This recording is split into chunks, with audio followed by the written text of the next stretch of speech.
लोगों से यही कहूँगा कि अनेक काम हुआ है।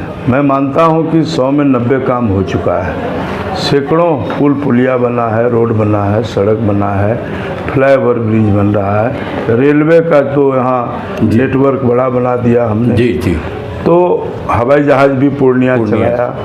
और जो नहीं हुआ है वहाँ काम होगा। अब यही सरकार काम करेगी। जो एनडीए की सरकार है पहले भी किया, इससे पूर्व लालू जी की सरकारें जब थी तब रोड पुल बनने का कोई हमारे यहाँ उपाय भी नहीं था, एक एक कलवट बनता था। आज अभी मैं जा रहा हूँ थोड़ी देर में 3 साढ़े 3 बजे तीरा घाट में, वहाँ के लोगों का, ग्रामीण लोगों का बहुत समय से डिमांड था। तो तीरा घाट में लगभग 63 करोड़ के लागत से पुल का निर्माण करने जा रहे हैं। उसका आज शुभारंभ होगा। उसी प्रकार से कल एक पिपरा बिजवाड़ गांव है पलासी प्रखंड में, कलियागंज से पीछे, वो लोग भी नदी टप के इस पार से उस पार जाते आते थे, वहाँ भी एक बड़ा पुल बनेगा। इस तरह का कई पुल पुलिया है, सड़कें हैं, जहाँ की समय अभाव के कारण शिलान्यास नहीं कर पाए। बहुत जगह काम शुरू भी कर दिया है लोग।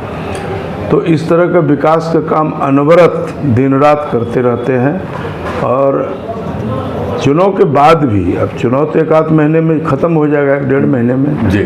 और सांसद होने के नाते अभी मैं 29 तक सांसद तो अररिया का हूँ, तो इसलिए ऐसे लोगों से मेरा अपील होगा कि वोट बहिष्कार नहीं करना चाहिए।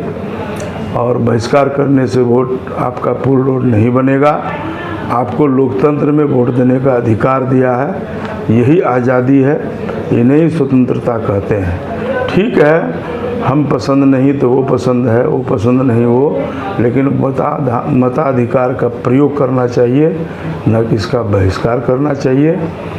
और काम किए हैं, और काम जो बचा खुचा है वह हम सब पूरा करेंगे। गृह मंत्री जी कल 10 जिला के जो कार्यकर्ता हैं, 10 जिले से आए थे, और जो चुनिंदा कार्यकर्ता है, जो ऐसे लोगों की बैठक हुई थी। इसमें शक्ति केंद्र, मंडल अध्यक्ष, और चूँकि आने वाला दिन में विधानसभा का चुनाव है, तो चुनाव के मद्देनज़र देखते उन्होंने कार्यकर्ता का उत्साह बढ़ाया और चुनाव लड़ने का रणनीति पर विचार किया। और तमाम भाजपा के कार्यकर्ता कल संकल्प लेकर के और आदरणीय गृह मंत्री जी का टिप्स लेकर के अपने अपने क्षेत्र में हमारा बूथ सबसे मजबूत यह संकल्प लेकर निकला है। देखिए, पहले भी शुरू के दिनों में जब मैं 2014 में सांसद नहीं था, तब भी उसके लिए आंदोलन किया था। और जब मैं चुनाव हारा तो फिर बाद में वह बन गया। लेकिन निश्चित रूप से फैक्ट्री हमारे लिए बड़ी बात नहीं है, जनता हमारे लिए सर्वोपरि है। अगर लोगों को कठिनाई है तो इस आशय की जानकारी हम सरकार में रखेंगे और निश्चित रूप से इसका फैक्ट्री यहाँ से हटे, इसके लिए क्या कार्रवाई हो सकती है विधिवत, इसको करेंगे। नहीं होगा तो फिर न्यायालय जाएगा। अभी असदुद्दीन ओवैसी आए हुए थे सीमांचल न्याय यात्रा के क्रम में।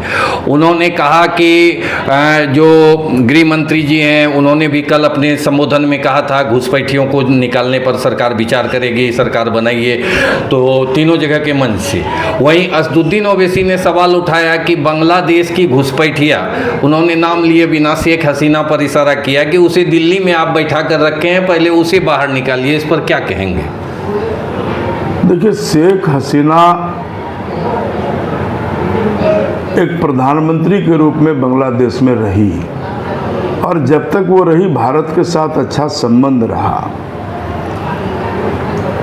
तो आज उनके साथ जिस तरह से उनके देश में घटनाएं घटी है, उस तरह से कहीं भी लोकतंत्र में ऐसा नहीं किया जा सकता है। तो ऐसी परिस्थिति में हम शरण दिए हैं उसको। हम किसी को, ये गांधी का देश है, हमारा जो संस्कार है, हमारी जो संस्कृति है, हम उनको बसाए नहीं हैं, उसको संरक्षण दिए हैं। क्योंकि जब तक वे प्रधानमंत्री थी तब तक हमारे से संबंध अच्छा रहा और बांग्लादेश का भी आर्थिक स्थिति ठीक हुआ।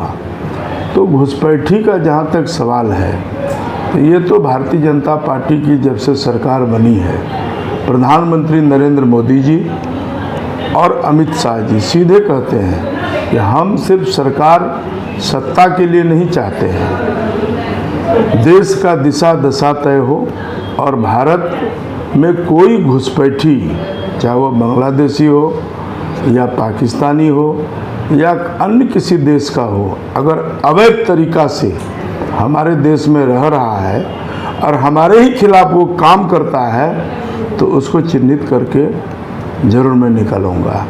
तो यह देश है, सबसे बड़ी बात है कि कोई धर्मशाला नहीं है कि जैसे मन हो वैसे आके रह जाए। तो सरकार का डीएनए में ये बात है, भारतीय जनता पार्टी का हम लोगों का डीएनए में है कि हमारे लिए देश सर्वोपरि है। किसी को मुख्यमंत्री प्रधानमंत्री बनना, उनके परिवार के लिए लालू जी का मुख्यमंत्री बनना है तो उनको अपने बेटा को सीएम बनाना उनका मजबूरी हो सकता है, लेकिन हम लोग सत्ता सिर्फ इसलिए नहीं चाहते हैं कि हम प्रधानमंत्री मुख्यमंत्री बन जाए, सत्ता इसलिए चाहते हैं कि देश में जो इस सब घुसपैठी है और देश डेवलप करे। आज भारत दुनिया का चौथा अर्थव्यवस्था हो जाता है और आज जो विकास हो रहा है, भारत का जो खाका प्रधानमंत्री जी खींचे हैं कि 2047 तक विकसित भारत बनेगा। तो जब विकसित भारत बनेगा तो विकसित बिहार भी बनेगा। तो हम विकास की बात करते हैं और सबका साथ सबका विकास की बात करते हैं। इस नाते घुसपैठी को बाहर निकालना है, यह तो हमारे संस्कार में है और हमारे सरकार का भी ये पहला लक्ष्य है कि घुसपैठी को चुन चुन के निकालेंगे।